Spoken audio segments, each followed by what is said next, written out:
They look so graceful on the water, but they're pedaling to save their life underneath. And that's depression. If you haven't been through depression, that may not make sense to you, but it is a real feeling. Would never have understood it if I hadn't gone through. She was America's little sweetheart, the girl next door with the porcelain doll smile and the platinum voice. But behind the cameras, behind the family harmonies and the sequin jumpsuits, Marie Osmond was carrying secrets that would take her decades to even partially unpack. A hidden abuse. A silence she still won't break. And a life marked by loss after loss that the public rarely saw coming. Today, we're pulling back the curtain. A childhood built for the cameras. Marie Osmond was born on October 13, 1959, in Ogden, Utah, the only girl among 8 brothers in a family that would become one of the most recognizable entertainment dynasties in America. By age 4, she was already appearing on television. There was no gradual entry into fame for Marie. There was no childhood spent figuring out who she was outside the spotlight. From the very beginning, her identity and the Osmond brand were the same thing. At age 13, she topped the charts with Paper Roses, making her the youngest female artist ever to land a #1 country single. She became a fixture of American television alongside her brother Donnie, headlining the wildly popular Donnie and Marie variety show through her teenage years. To millions of viewers, she was wholesome perfection. Squeaky clean. Untouchable. Life inside that world was loud, constant, and almost entirely built around work. As the only girl among 8 brothers in a family whose entire livelihood depended on staying camera-ready, Marie has described how childhood quickly became secondary to rehearsals, recordings, and touring schedules that would exhaust most adults. Even her recreational moments weren't fully her own. During a commercial shoot in Japan, the boat she was filming on reportedly capsized, forcing her to swim to safety, and instead of being given time to recover from the fright, production simply continued.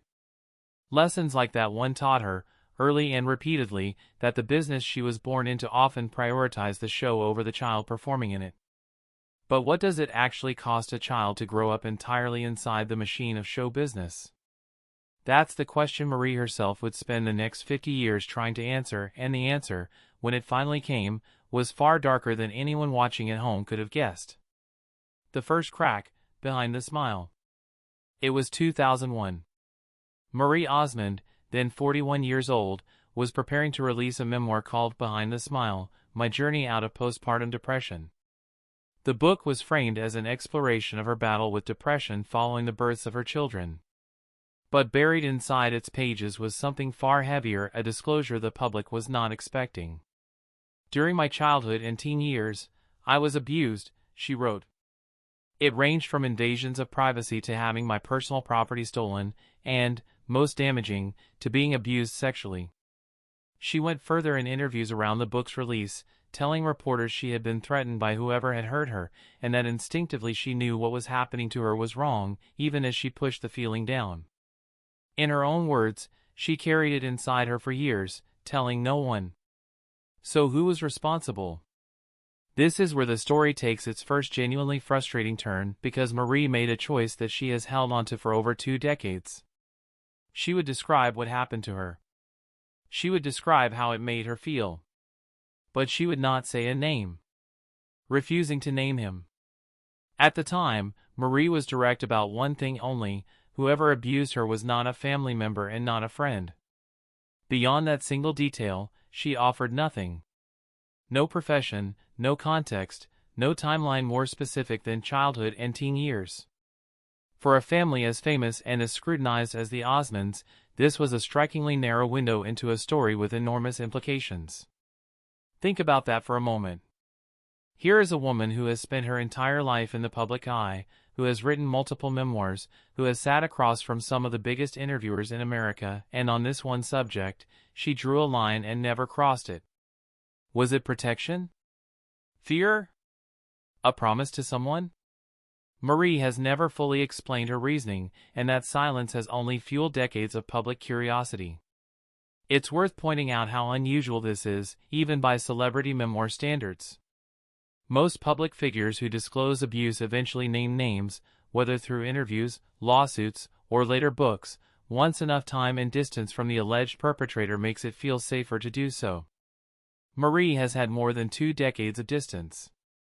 She has had multiple platforms, multiple books, multiple primetime interviews.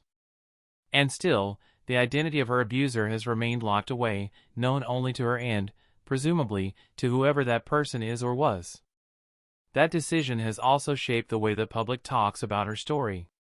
Instead of focusing solely on what Marie endured, countless interviews, headlines, and online discussions have revolved around trying to solve the mystery of who hurt her. It's an unfortunate irony. The conversation often drifts toward the identity of the abuser rather than the lifelong impact the abuse had on Marie herself. Yet, by refusing to identify him, she's kept the attention fixed on the lasting effects of trauma instead of turning her experience into a public spectacle centered on one individual. But if the 2001 revelation cracked the door open, what came almost 20 years later would show just how deep those wounds actually went. Fast forward to 2019. Marie Osmond, now approaching 60, appeared on a televised discussion and said something that stopped viewers cold.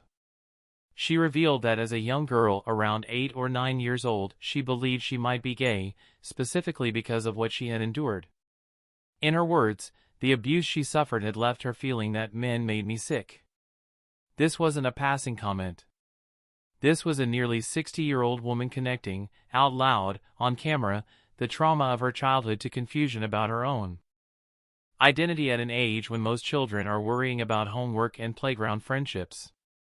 It's one of the most vulnerable things Marie Osmond has ever said publicly. And once again, no name. No identifying detail beyond what she'd already shared nearly 2 decades earlier.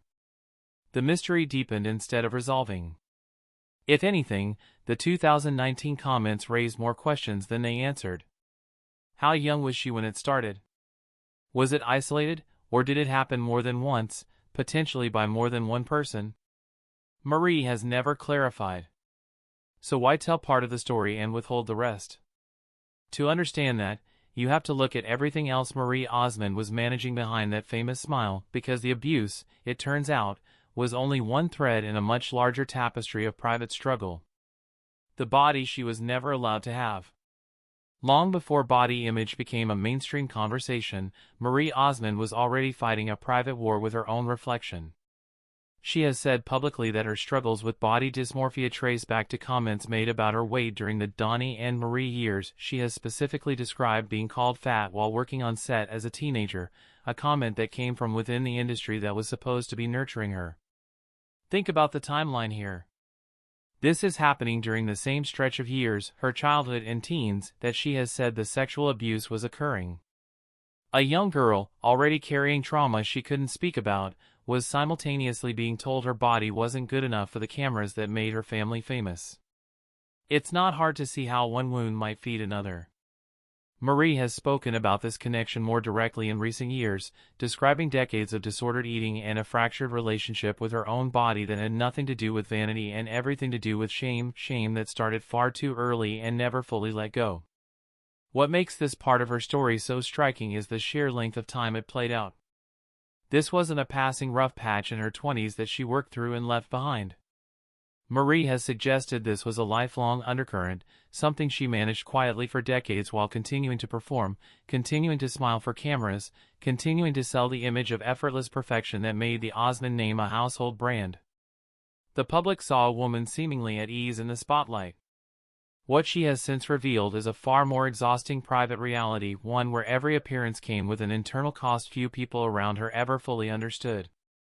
A marriage, a divorce, and depression she couldn't outrun. Marie's personal life has never been the simple fairy tale her television persona suggested. Her first marriage, to Steve Craig, ended in divorce in 1985. Her second marriage, to producer Brian Blosill, lasted more than 2 decades before the two divorced in 2007. It was during her second marriage, following the birth of one of her children, that Marie experienced severe postpartum depression, an experience so debilitating that it became the entire subject of her 2001 memoir. She has said she struggled with self-esteem every single day of her life, using the phrase "never pretty enough" to describe how she felt despite being famous, successful, and adored by millions of fans. How does a woman who the whole country saw as a symbol of wholesomeness end up feeling that way about herself for decades? The abuse is clearly part of that answer. But the pressures of fame, marriage, motherhood, and public image all compounded on top of it, creating a private storm that almost nobody watching her on stage could have imagined. She was raising a large blended family, managing a demanding performance schedule with her brother, and still finding the energy to write candidly about postpartum depression at a time when very few celebrities were willing to use that word publicly at all.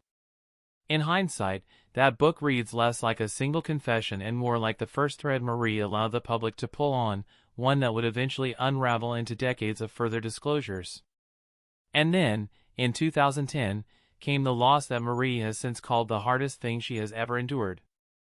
In February of 2010, Marie's 18-year-old son, Michael Blosill, one of 5 children she had adopted, died by suicide, jumping from the 8th floor of his Los Angeles apartment building.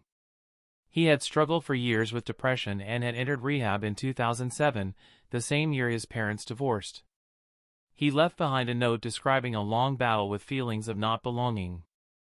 Marie later spoke about the loss publicly, calling it probably the hardest thing she has ever been through. At the time of his death, she and Donnie were headlining their Las Vegas residency. The show was canceled as the family grieved privately, asking only for respect and space from the public eye that had followed Marie since childhood.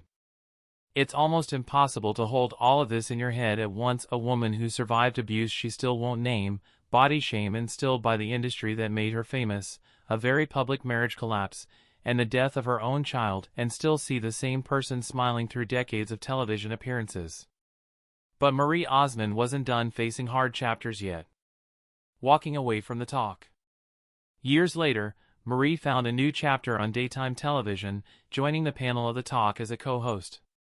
But her time on the show ended amid reports of behind-the-scenes tension among the cast, the kind of quiet Hollywood conflict that rarely gets fully explained to the public. True to form, Marie didn't air grievances or engage in a public back-and-forth.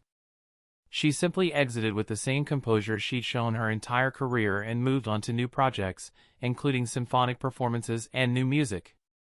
It's a pattern that repeats throughout Marie's life. Something difficult happens.